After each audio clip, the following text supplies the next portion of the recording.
Who's next? Bob? Yes. Who's next? I'm sorry. Billy.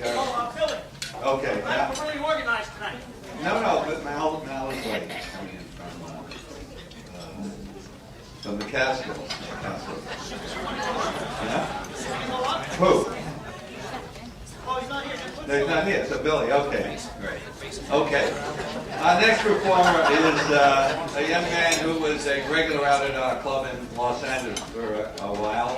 Unfortunately for us, he's moved back to New York City to seek his fame and fortune, but I know we'll get him during pilot season. Showbiz joke, folks. The pilot season is when they fly the guns with the pilot. Never mind. Anyway, he's a marvelous comedian. He's adorable. You girls are going to take him home and hug him, but please wait till he finishes his show. Put your hands together and welcome Mr. Billy Burr. Here's Billy.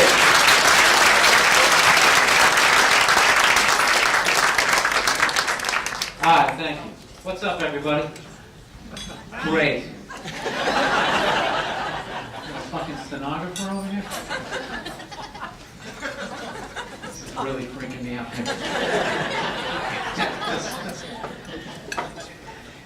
Okay, so let's get this show going. Okay, people, we got momentum. Somehow we're gonna stir the comedy matter or something. All right, I don't know what he's doing. All right, I didn't do shit today. Shit. Shit.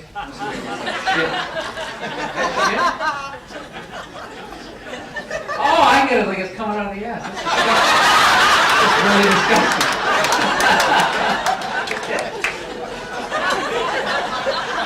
I say so shit.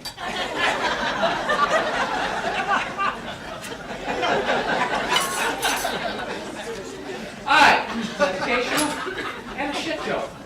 All right, I was watching that show MTV Cribs today. You guys ever see that show? You know, when they show the rock stars, and the rappers' houses, and all that stuff. Does that show make you feel like a loser?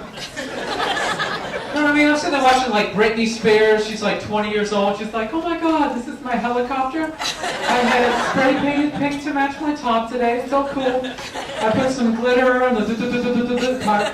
We're gonna fly up to the house.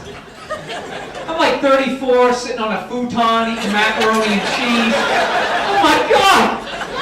I'm a loser! I'll never own a helicopter! You know what I love about that show?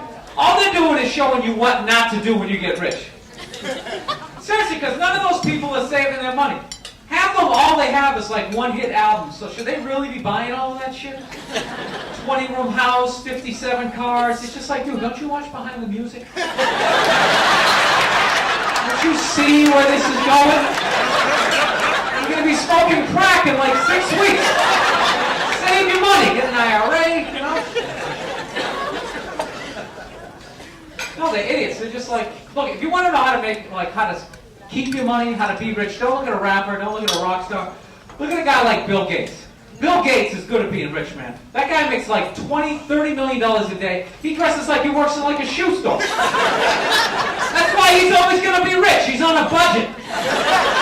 You know what I mean? He's not buying a bunch of flashy, look at me, I'm rich shit. You know, he's not like walking around with like an iced out laptop medallion hanging off his neck, have some fuzzy pin pad, sitting in a hot tub with some bitches, you know, have a midget in his crew just for the fuck of it. That's the new status symbol of rich people. Midgets. No, it's true. No entourage is complete unless you have a midget. And you know what? That's good for midgets. Seriously, because historically, midgets have not gotten good jobs. No, even when they book a movie, they never get to be the lead. They always got to play like a troll or a fairy, biting on somebody's leg. It's horrible.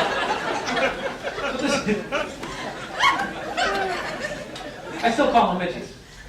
I know you're supposed to say little people, but I think that sounds worse, don't you? Usually when you switch your name, it's something better. Little people? It's like you're a little person. Yes, you are. I like midget. It's a good word. It's tough. It's got that itch in there. I'm a midget, you know.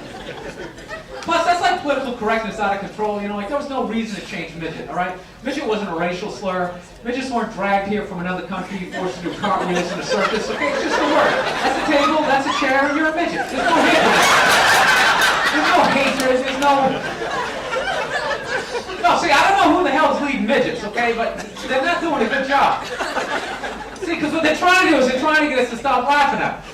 But the reality is, it's like, dude, they got to get real jobs. You know what I'm saying? Because every time I see a midget, he's getting out of a car with 20 of his friends dressed as munchkins. I don't give a shit what you call yourself. I'm going to laugh at you. You got to get like a cubicle. Some sort of customer service job, you know what I'm saying? Why are you guys all acting like you never laughed at a midget? No, that's horrible. It's kind of disgusting. All right, I was watching George Bush 3 days ago. You know what I love about George? George makes me feel like I could be president too.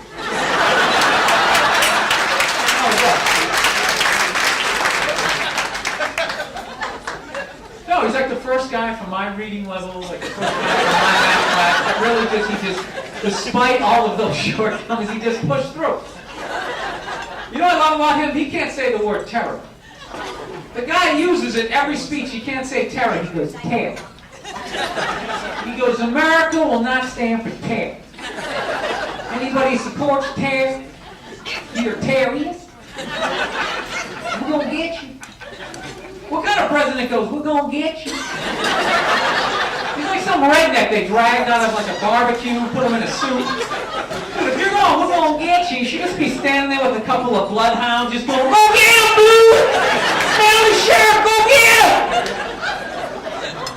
I'll tell you, you know what I have to realize though? When you go to war, that's the one time when you really have to like appreciate rednecks though. You know why? Because rednecks are like the one group of people that actually like want to go to war.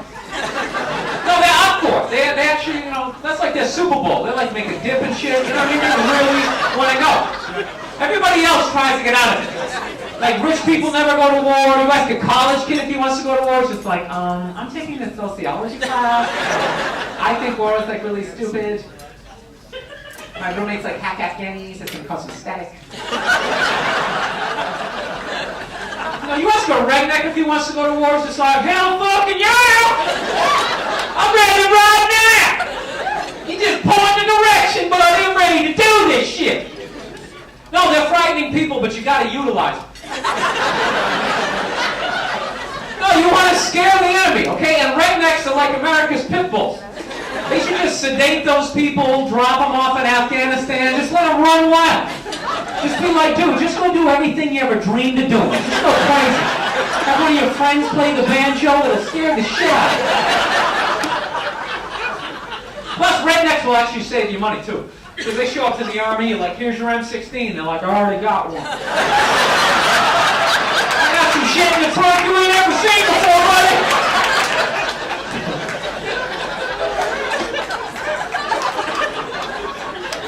So, anyways, I took the subway over here. I hate taking the subway because I have a very like howdy-doody kind of mug me kind of craze.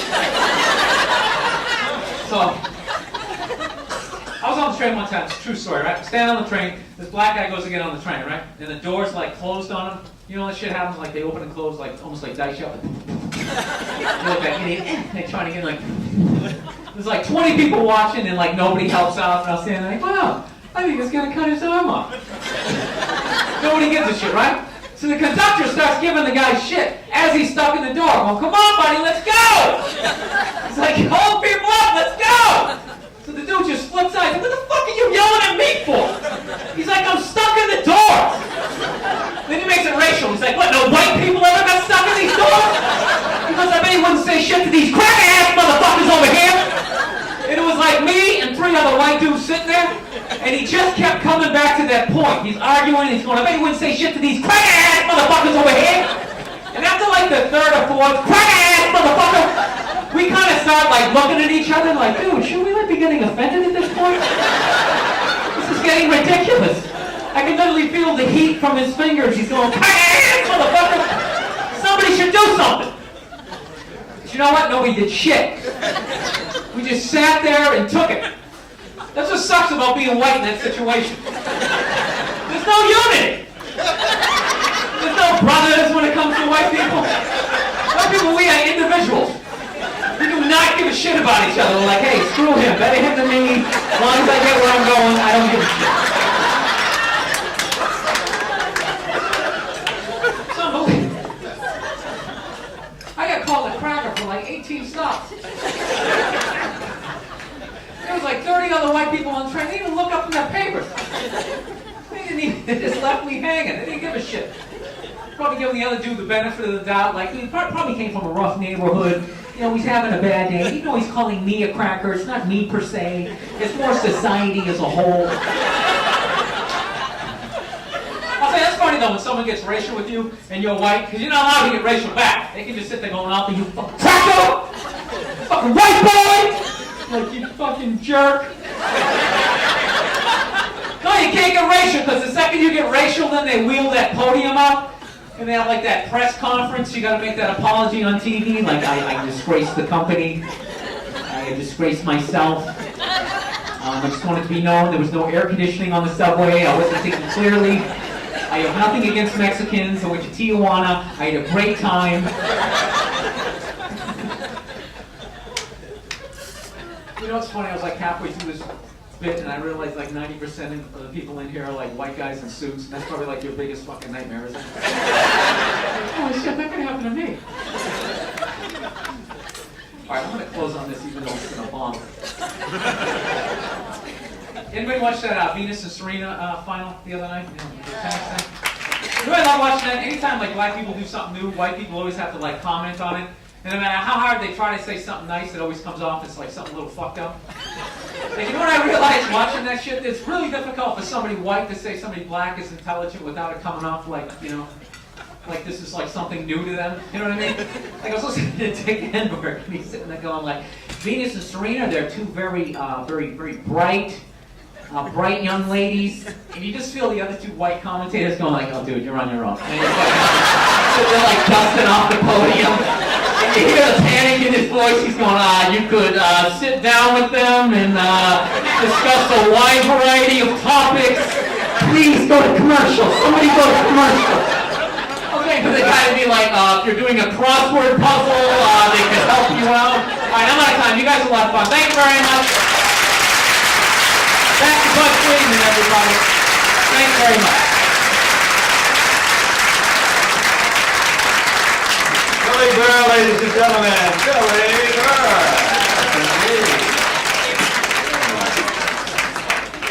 Wow, I'm having a good time.